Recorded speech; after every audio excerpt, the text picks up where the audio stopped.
Good evening सभी बच्चों को। आज जो है हम लोग पढ़ने वाले हैं फर्स्ट एड के अंदर ड्राउनिंग के बारे में।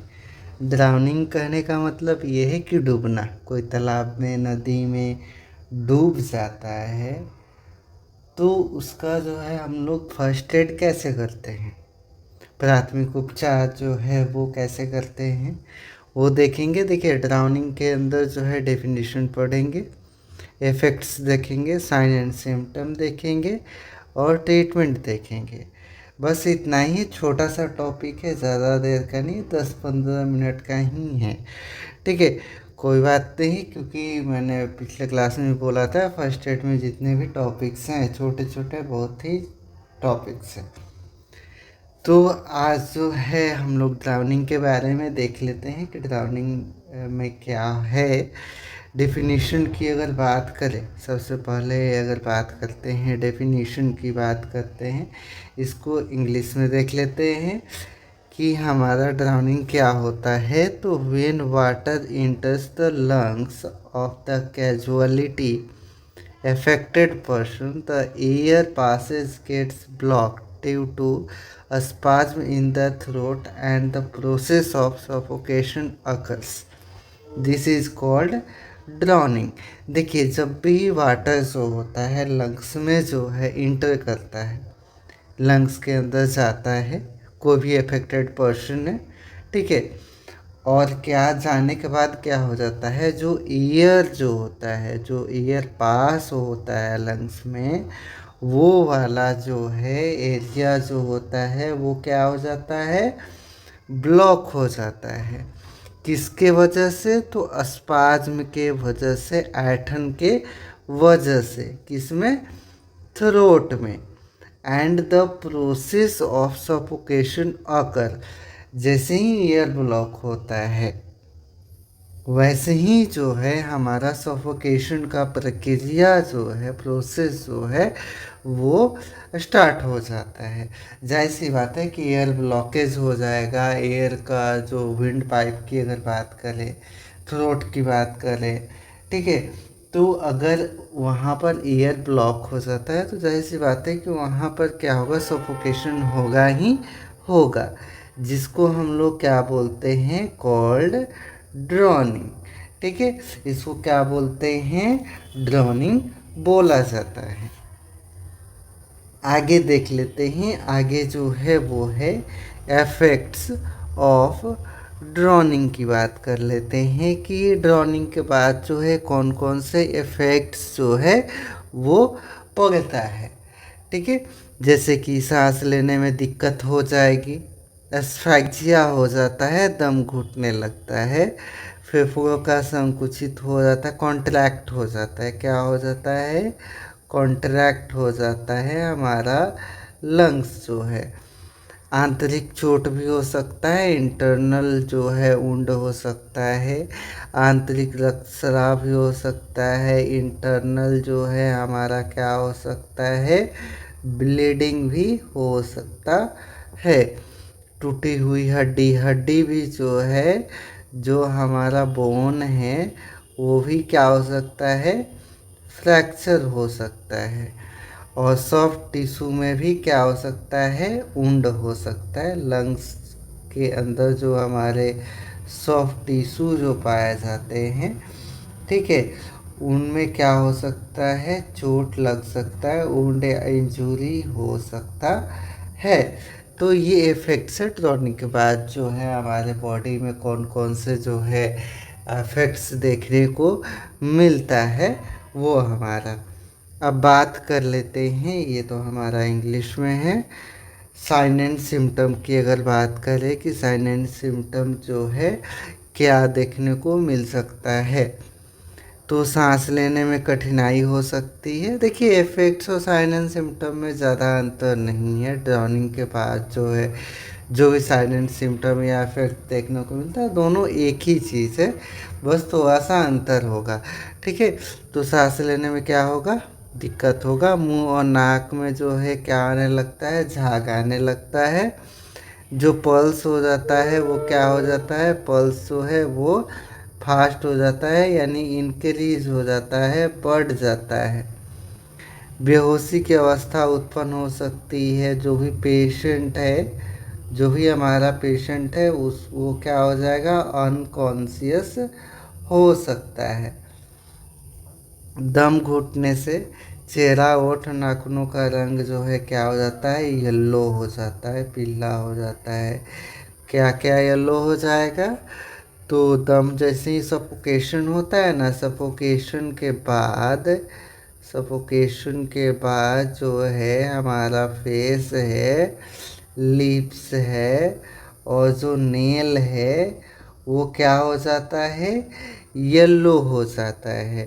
ठीक है, क्यों येलो हो जाता है, क्योंकि वहाँ जैसे ही हमारा दम घुटेगा, सफोकेशन होगा, तो जो हमारा ऑक्सीजन का प्रक्रिया, जो एक्सचेंजेज ऑफ गैस जो है, गैस का एक्सचेंजेस जो है O2 और CO2 का, वो हमारा ब्लॉक हो जाएगा, बंद हो जाएगा। इसके वजह से हमारा क्या हो जाता है, पूरा जो चेहरा है, ओठ और नाखून जो है वो येलो हो जाता है। ठीक है, ये हमारा इंग्लिश में है। आगे की बात कर लेते हैं, ट्रीटमेंट की बात कर लेते हैं कि ट्रीटमेंट क्या हो सकता है। तो हमारा ट्रीटमेंट में जैसे डूबने वाला व्यक्ति को रस्सी, लकड़ी, छड़ी, तौलिया, धोती इत्यादि की सहायता से क्या करना है, बाहर निकाल लेना है। किसी भी तरह से क्या करना है, व्यक्ति को उस तालाब से, नदी से, जहाँ भी वो डूबा है वहाँ से क्या करना है, रस्सी, लकड़ी या छड़ी, तौली या धोती, किसी भी चीज़ से जो है क्या करेंगे, हम लोग उसको बाहर निकाल देंगे। व्यक्ति को क्या करना है, पेट के बल लिटाना चाहिए।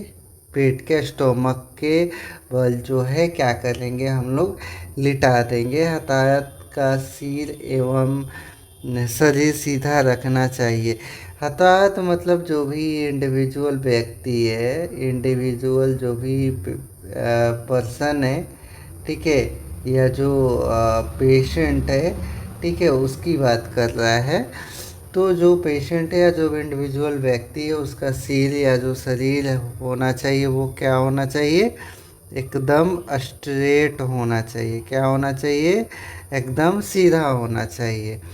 बचाने वाला व्यक्ति का एक हाथ हताहत को पीठ के बीच में रखिए तथा बाजू हताहत के सिर के ऊपर होनी चाहिए, जिसे पेट का पानी बाहर निकल जाए। देखिए, जो भी हमारा इंडिविजुअल है, ठीक है, जो भी पर्सन है जो अफेक्टेड है, उसको क्या करना है, पीठ के बल जो है क्या करेंगे, लेटाए रखेंगे। पीठ के जो है बीच में क्या करना है, रखना है। किसके बीच में, तो जो व्यक्ति बचा रहा है, जो व्यक्ति उसको बाहर निकाला, जो बचा रहा है वो उसका, और जो उसका आर्म है, वो जो भी व्यक्ति है, जो पर्सन है, ठीक है, जो भी पर्सन है, उसका हाथ क्या करना है, सिर के ऊपर होना चाहिए। ठीक है, सिर के ऊपर उसका आर्म होना चाहिए, ताकि जो भी पेट में जो भी पानी गया होगा वो क्या हो सकता है, बाहर निकल जाए। जो भी पर्सन है, डूबने वाले व्यक्ति के मुंह और नाक साफ करके श्वसन क्रिया शुरू करना चाहिए। अब जाहिर सी बात है, पानी में डूबा तो मुंह और नाक जो है पानी भर जाएगा ही, भर जाना ही है। तो निकालने के बाद जो है मुंह और जो नोज है, माउथ की बात कर रहे हैं, और जो नोज है उसको क्या करेंगे, हम लोग क्लीन कर लेंगे। ठीक है, ताकि जो ब्रीदिंग जो प्रोसेस है, ब्रीदिंग का जो क्रिया है वो क्या हो सके, स्टार्ट हो सके। आगे की बात कर लेते हैं। आगे और भी ट्रीटमेंट है, ये हमारा इंग्लिश में है। आगे की बात करते हैं, तो आगे जो है वो है, यदि श्वसन क्रिया शुरू नहीं होती है तो माउथ टू माउथ श्वसन क्रिया देना है। ये तो सबको पता है कि जब भी ब्रीदिंग की को अगर कोई अच्छे से ब्रीदिंग नहीं कर पा रहा है, उसका रेस्पिरेशन जो है वो नहीं अच्छे से है, तो हम लोग क्या करते हैं, माउथ टू माउथ जो है उसको श्वसन देते हैं। यदि कोई भी व्यक्ति है, बालक या शिशु है, तो उसे कुछ देर के लिए क्या करना है, उल्टा सिर के नीचे ओर करके लटकाया जा सकता है। ठीक है, क्या करना है कि कोई भी पेशेंट है, ठीक है, बालक या कोई शिशु है, चाइल्ड है, तो उसको कुछ देर तक क्या करना है, एकदम उल्टा करके नीचे की ओर हम लोग क्या कर सकते हैं, लटका करके रख सकते हैं। देखिए लटकाने का कारण क्या है, अगर बच्चा है, छोटा बच्चा है, तो उसको टांग करके हम लोग क्या कर सकते हैं, लटका सकते हैं। लटका देंगे ताकि जो भी हमारा पानी है, जो भी वो पानी पेट में या मुंह में गया होगा, वो हमारा क्या हो सकता है, बाहर जो है निकल जाएगा, बाहर आ जाएगा। ठीक है, शिशु के शरीर का बीच का भाग उठाइए जिससे उसके फेफड़ों में भरा पानी बाहर निकल जाए। देखिए उल्टा तो लटकाना ही लटकाना है, और साथ ही साथ में क्या करेंगे ना कि उसको पीठ के बल जो है, पीठ से उसको उठाएंगे ताकि जो भी चेस्ट में पानी भरा होगा वो बाहर निकल जाएगा। जैसे ही श्वसन क्रिया प्रारंभ होता है उसको आरामदायक स्थिति में रखें। जैसे ही अगर श्वसन क्रिया जो है हमारा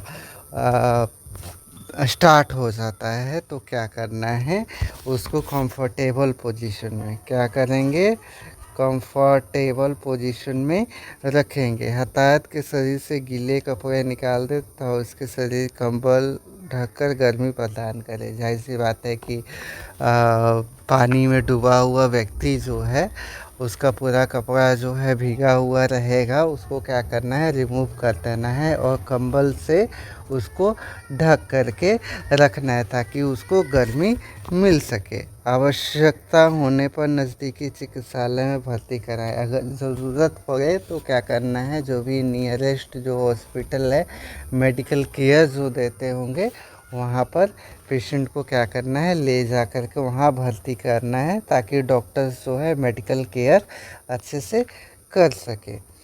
ठीक है, ये हमारा इंग्लिश में है। ठीक है, आज जो है इतना ही है। ज़्यादा मैंने बोला था कि स्टार्टिंग में एक छोटा सा टॉपिक है, तो 10 से या 15 मिनट का क्लास ही है, कोई बात नहीं। अगले क्लास में जो है हम लोग आगे देखेंगे। सभी बच्चों को जो है थैंक यू देखने के लिए, और कमेंट ज़रूर करेंगे। ठीक है, अब बैकग्राउंड जो भी थोड़ा बहुत हल्ला और शुरू है उसको इग्नोर करेंगे। ठीक है, तो फिर कल के क्लास में जो है मिलते हैं सभी से। ठीक है, थैंक यू सभी को।